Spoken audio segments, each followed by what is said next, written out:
ڕێز و سڵاو بۆ ئێوە بینەران و گوێگرانی خۆشەویستی تەلەڤیزیۆنی کۆمەڵە لەگەڵتاندان بۆ پێشکەشکردنی گەشتی هەوڵەکانی ئەمڕۆی ڕۆژی جومعە سەرتاش بە سەردێڕی هەوڵەکان دەست پێ دەکەین. کۆبوونەوەی دایکانی دادخوازی سنە لەسەر مەزاری گیانبەختکردوانی ژینگە، ڕێزگرتن لە یادی گیانبەختکردوانی ژینگە لە بۆکان، یادکردنەوەی گیانبەختکردوانی ژینگە لە چیای ئاویێر، درێژەی ئاگرکەوتنەوە گوماناویەکان لە کرماشان و چەند شاری دیکەی ئێران، درێژکردنەوەی ماوەی بەندکرانی فەردین مەولودی لە زیندانی سنە، سووتانی دارستانەکان لە گوندەکانی کەڕا و نیاوای سەوڵاوە، ڕێزگرتن لە یادی گیانبەختکردوانی ژینگە لە قەڵاتزێ و گیانبەختکردنی 167 فەڵەستینی لە هێرشەکانی ئیسرائیل بۆ سەر غەزە.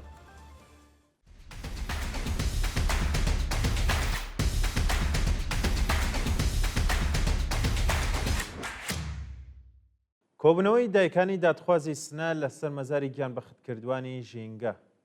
ڕۆژەی پێنجشەمە نوێی گەلاوێژ دایکانی دادخوازی شۆڕشی ژینە سەردانی مەزاری گیانبەختکردوانی ژینگەیان کرد لە گۆڕستانی بەهەش محەممەدی سنە و پەیمانیان لەگەڵ ئامانجەکانیان نوێ کردەوە. بە پێو دیمەنانی لە تۆڕە کۆمەڵایەتیەکان بڵاوکراوەتەوە، دایکانی دادخوازی سنە مەزاری گیانبەختکردوانی ژینگەیان گوڵباران کردووە و وێڕای ڕێزلێنان لە فیداکاریەکانیان بۆ جارێکی دیکە پەیمانیان لەگەڵ ئاوەتەکانیان نوێ کردوێتەوە. ڕێزگرتن لە یادی گیانبەختکردوانی ژینگە لە بۆکان. ڕۆژی پێنجشەمە کۆمەڵێک لە چالەکانی مەدەنی فەرهەنگی و ژینگە پارێزانی شاری بۆکان لە مەراسمێکدا ڕێزیان لە یادی گیانبەختکردوانی ژینگەی شاری سنە گرت. بە وتەی سەرچاوەکانی هەواڵیش ئەو مەراسمە بە بەشداری چالەکانی مەدەنی فەرهەنگی و ژینگەی لە شارەکانی سنە، مەریوان، بانە، سەقز و بنەماڵە دادخوازەکانی بزوتنەوەی ژن ژیان ئازادی لە مزگەوتی ڕەسوڵی شاری بۆکان بەڕێوە چووە. بەشداربووان وێڕای جەختکردنەوە لەسەر پاراستنی ژینگەی کوردستان ڕایان گەیاندووە. گیانبەختکردوانی ژینگە گیانبەختکردووی تەنها یەک شار نین، بەڵکو شەهیدانی هەموو کوردستان و قەت لەبیر ناکرێن. لە مەراسمەدا هەروەها قسە و باز لەسەر قەیرانەکانی کەم ئاوی ژینگەی وشکە ساڵی و ناکارەمەی حکومەت کراوە و ئامادەبووان داوایان لە دەوڵەت کرد پێبەندی بڕگەکانی 45، 46 و 50 یاسای بنەڕەتی وڵات بێت. یادکردنەوەی گیانبەختکردوانی ژینگە لە چیای ئاویێر.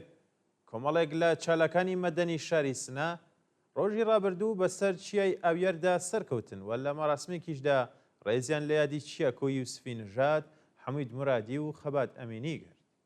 بەشداربووان پاش هەڵواسینی پلاکارد دروشمەکانی شەهید گوڵی چیای بەرزە و ناوتان ڕەمزی سەرکەوتنمانەیان بەرز کردەوە و شوێنی گیانبەختکردوانی حەمید مرادی، چیاکۆ یوسفی نژاد و خەبات ئەمینیان گوڵباران کرد. چالەکانی بەشدار لەو مەراسمە ڕێزیان لە یادی هەموو گیانبەختکردوانی ڕێبازی سەوزی ژینگە گرت و بۆ جارێکی دیکەش پەیمانیان لەگەڵ ئاوەتەکانیان نوێ کردەوە. درێژەی ئاگرکەوتنەوە گوماناویەکان لە کرماشان و چەند شاری دیکەی ئێران. ڕۆژی پێنجشەمە چەند تەقینەوە و ئاگرکەوتنەوەی گوماناوی لە شارەکانی کرماشان، سلاسی باوەجانی، مەشهەد و تاران ڕوویدا و هێشتا هۆکارەکانی ڕوون نەکراوەتەوە. بە پێڕاپۆرتەکان تەقینەوەیەکی بەهێز لە پازگای هێزە ئینتیزامیەکانی شاری سلاسی باوەجانی ڕوویداوە و بەرپرسانی و ناوەندە هۆکارەکەیان بۆ تەقینەوەی گاز گەڕاندوێتەوە. لە کرماشان کۆگایەکی شیرکەتی ئابفا لە تەنیش کۆمپانیای نەوت ئاگری گرت و پاش چەند کاتژمێر ئاگرەکە لەلایەن هێزەکانی بەرگری شارستانی کۆنتڕۆڵ کرا. هاوکاتیش ئاگرێکی گەورە لە شارۆچکەی سنعەتی نەسیرابادی تاران و ناوچەیەکی شاری مەشهەد کەوتوێتەوە و هێشتا هۆکارەکەی ڕوون نەکراوەتەوە. شایانی باسە کە هیچ یەک لەو ڕووداوانە زیانی گیانی بەدواوە نەبووە و تەنیا زیانی مادی لێکەوتێتەوە. درێژکردنەوەی ماوەی بەندکرانی فەردین مەولودی لە زیندانی سنە. بە پێی راپۆرتی ڕێکخراوەکانی مافی مرۆڤ، ماوەی بەندکرانی فەردین مەولودی چالاکی سیاسی و بەندکراوی پێشووی ڕاگیرا و لە زیندانی سنە لەلایەن ناوەندە ئەمنیەتیەکانەوە درێژ کراوەتەوە. مانگێک لەمەوبەر فەردین مەولودی لەلایەن هێزە ئەمنیەتیەکانی سنە دەست بەسەر و بۆ گرتوخانەی شەرامفەر گواسترایەوە. ڕۆژی سێشەمە حوتیگە لاوێژە و چالەکە سیاسیە بۆ زەندانی سنە گواسترایەوە لە حاڵێکدا هێشتا هۆکاری بەندکران و ئەو تۆمەتانەی خراوەتە پاڵدۆسیەکەی ڕوون نەکراونەتەوە. فەردین مەولودی چەند نەخۆشی سەختی هەیە و نابێت لە زینداندا بمێنێتەوە، بەڵام ئیدارەی ئیتلاعاتی سینەماوی بەندکرانی ناوبراوی درێژ کردوێتەوە و ئێستا بنەماڵەکەی نیگەرانی دۆخی تەندروستی ئەو بەندکراون. سوتانی دارستانەکان لە گوندەکانی کەڕاوە و نیاوای سەوڵاوە.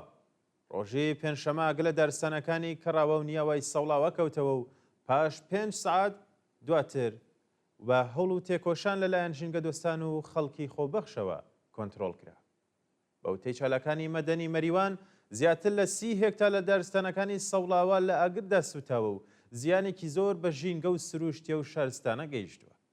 ڕۆژی ڕابردووش ئاگرەکە بە هەوڵی ژینگە دۆستانی کەڵاتەرزان، دانیکەش، نگڵ و قەلاجە کۆنتڕۆڵ کرا، بەڵام چالەکانی مەدەنی ڕەخنەیان لەلایەنە پەیوەندیدارەکان گرت و ڕیان گەیاندووە ئەگەر بە ئەنقەز لە دارستەکانی کەڕاوە و نیاوە بەردراوە و ئیدارەی سەرچاوە سروشتیەکانی سەوڵاوە ئەرکەکانی بەباشی جێبەجێ نەکردووە.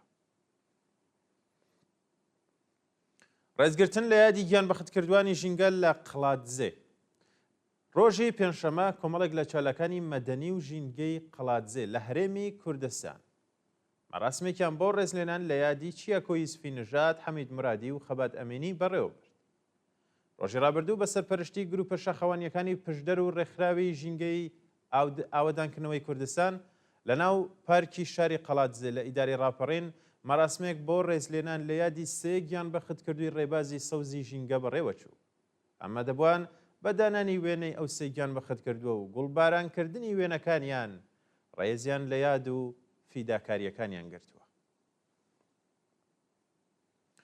ناڕزایەتی کرێکارانی کارخانەی فولادی پارز لە شوور.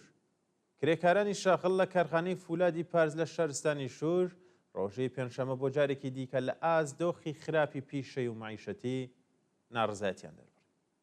بەوتەی ناڕەزیان ماوەی چەند ساڵە و ناوەندە سەنعەتیە تووشی کێشەی دارایی بوو و چارەنووسی 150 کرێکار بە ناڕوونی ماوەتەوە. بەڕێبەرانی کارخانەی فولادی پارز هیچ کات حەق دەستی کرێکارانی و ناوەندەیان بە تەواوی پەرداخ نەکردووە و پێرسونێلی کارخانە تووشی کێشەی معیشەتی بوون. کرێکارانی ناڕازی داوایان لە بەرپرسانی حکوومەت کرد سەرنجی بە داخوازیەکانیان بدەن و هەموو بەشەکانی ئەو کارخانە نۆژەن و کارا بکەنەوە. گیان بەختکردنی سێ کرێکار لە شارەکانی گەجساران لە هیجان و تەورێز. ڕۆژی ڕابردوو بەهۆی نەبوونی ئیمەنی شوێنی کار سێ کرێکار لە شارەکانی گەجساران لە هیجان و تەورێز تووشی ڕووداوی کارهاتوون و بۆ هۆیەشەوە هەرسێکیان گیانە لەدەستداوە. بە پێی راپۆرتەکان کرێکارێکی شاغڵ لە پرۆژەی پترۆشیمی گەشتساران بە ناوی سەجاد عەبدوڵڵاهی بەهۆی بەربوونەوە لە سەرداربەست گیانی بەخت کردووە. لە شاری لاهیجانیش کرێکارێکی بیناسازی بە ناوی مەیسەم مەهدیپور بەهۆی بەربوونەوە لە بەرزای گیانی لەدەستداوە و لە شاری تەورێزیش بەهۆی کەوتنە خوارەوەی ئاسانسۆر کرێکارێک بە ناوی هومەن باغبان دەستبەجێ گیانی بەخت کردووە. مانگرتن لە خواردنی سایە سەیداڵ لە زیندانی قەرچەک. بنەماڵی سایە سەیداڵ بەندکراوی سیاسی ڕاگیراو لە زیندانی قەرچەکی وەرامی ڕایگەاند سایە لە ناڕەزایەتی بە هەڵس و کەوتی وەحشیانەی سەرکوتگەرانی حکوومەت مانی لە خواردن گرتووە. چەند ڕۆژ لەمەوبەر سایە سەیداڵ لە چەند پەیامی دەنگیدا باسی لە دۆخی خراپی بەندکراوان لە زیندانی قەرچەک و هەڵس و کەوتی وەحشیانەی مەئمورانی حکوومەت کردهبوو. ڕۆژی ڕابردووش بە فەرمانی کەولیوەن سەرۆکی زیندانی قەرچەک ئەو بەندکراوە سیاسیەی بۆ بەندی تاکە کەسی ڕاگوێزدا و لەلایەن گاردی ئەمنیەتی زیندانەوە شکەنجەدرا. سایە دەست بە هەڵس و کەوتی وەحشیانەی سەرکوتگەرانی ڕژێم مانی لە خواردنی خۆراک و دەرمان گرتووە و ئێستاکەش گیانی لە مەترسی جدیدایە. هێرشی دووبارەی داری ئیتلاعات بۆ سەر بنەماڵی دادخوازی معەزەمی گودەرزی. ڕۆژی پێنجشەمە هێزەکانی داری ئیتلاعاتی بروجێرد بۆ جاری دووهەم هێرشیان کردە سەر بنەماڵی دادخوازی معەزەمی گودەرزی و هەوڵی دەست بە سەرکردنی کچێکیە و بنەماڵەیاندا. ڕۆژی سیوەکی پشتپەڕی 1404 هەتاوی هێز ئەمنیەتیەکانی بروجێرد یەکەم هێرشیان کردە سەر بنەماڵی دادخوازی معەزەمی گودەرزی و دایک و باوکی ڕەزا معەزەمی گودەرزی گیان بەخەتکردووی خەزەڵوەری 1390 هەتاویان دەست بەسەر کرد. فەرزاد موعەزەمی گودەرزی برای ئەو گیان بەخەتکردووە پێشتر لەلایەن سەرکوتگەرانی حکوومەتەوە دەست بەسەر و زیندانی کرابوو. ڕۆژی ڕابردووش ئیدارەی ئیتلاعاتی بروجێت بۆ جاری دووهەم هێرشیان کردە سەر بنەماڵەی موعەزەمی گودەرزی و هەوڵی دەست بەسەرکردنی ڕۆزیتا موعەزەمی گودەرزی خوشکی ئەو گیان بەخەتکردوویاندا، بەڵام سەرکەوتوو نەبوون. هێزەکانی ئیدارەی ئیتلاعات دەڕەشیان لەو بنەماڵە کردووە کە ئەگەر ڕۆزیتا خۆی ڕادەست نەکات دایکیان لە زیندان ئازاد ناکرێت. گیان بەخەتکردنی 167 فەڵەستینی لە هێرشەکانی ئیسرائیل بۆ سەر ئاوەرەکانی غەزە. لە ماوەی 24 کاتژمێری ڕابردوودا 167 فەڵەستینی لە هێرشی سەربازانی ئیسرائیل بۆ سەر ئاوەرەکانی غەزە لە کاتی وەرگرتنی یارمەتی مرۆییدا گیانیان بەخەت کردووە. بە پێڕاپۆرتی ئەلعەرەبیە لە دوو ناوچەی کەرتی غەزە سەربازانی ئیسرائیلی ئاوەرەکانی ئەو باریکەیان لە کاتی وەرگرتنی یارمەتی مرۆییدا داوەتە بەر دەستڕێژی گولە و لە شوێنێک 91 کەس و لە شوێنێکی دیکەش 57 فەڵەستینی گیانیان لەدەستداوە و 820 کەسیش بریندار بوون. محەممەد ئەبوو سەلیمە سەرۆکی نەخۆشخانەی شەفا لە کەرتی غەزە ڕایگەیاند تەرمێکی زۆر لە نێو مەحەوەتەی ئەو ناوەندە دەرمانیە کەڵەکە بووە و هێرشەکانی ئیسرائیل ڕێگە نادەن تەنانەت ئەسپەردەی خاکیان بکەن. لە هەواڵێکی دیکەدا 200 چالاکی فەرهەنگی و هونەری ئاڵمان داوایان لە سەدری ئەعزەمی ئەو وڵاتە کردووە لە بەرامبەر جەنایەتەکانی ئیسرائیلدا هەڵوێسی سەخت گیرانە بگرێتە بەر و بە مەبەستی کۆتایی هێنان بەشەڕ لە کەرتی غەزە گوشار بۆ دەوڵەتی نەتەنیاهۆ بهێنێت. بەڵێ بینەران دوایین هەواڵیشمان هەواڵێکە سەبارەت بە هێرشی قورسی رووسیا بۆ سەر ئۆکراین و کوژران و برینداربوونی دەیان کەس. شەوی پێنجشەمە ئەرتەشی رووسیا بە دەیان پەهباد و موشە گێرشی کردە سەر شاری کێف لە ئۆکراین و بە هۆیەشەوە دەیان کەس کوژرا و بریندار بوون. بە وتەی بەرپرسانی دەوڵەتی ئۆکراین دەوڵەتی رووسیا بە ئەنقاز ژێرخانەکانی خزمەتگوزاری و شوێنی نیشتەجێبوونی خەڵکی مەدەنی دەکات ئامانج. لە ئاکامی هێرشەکانی شەوی ڕابردووشدا 10 کەس گیانیان لەدەستدا و 73 کەس بریندار بوون کە 9 کەسیان منداڵ بوون. بەڵێ بینەرانی خۆشەویست گەشتیاوەڵەکانم پێشکەشکردن کات و ساتێکی خۆش بە هەمولایەتە.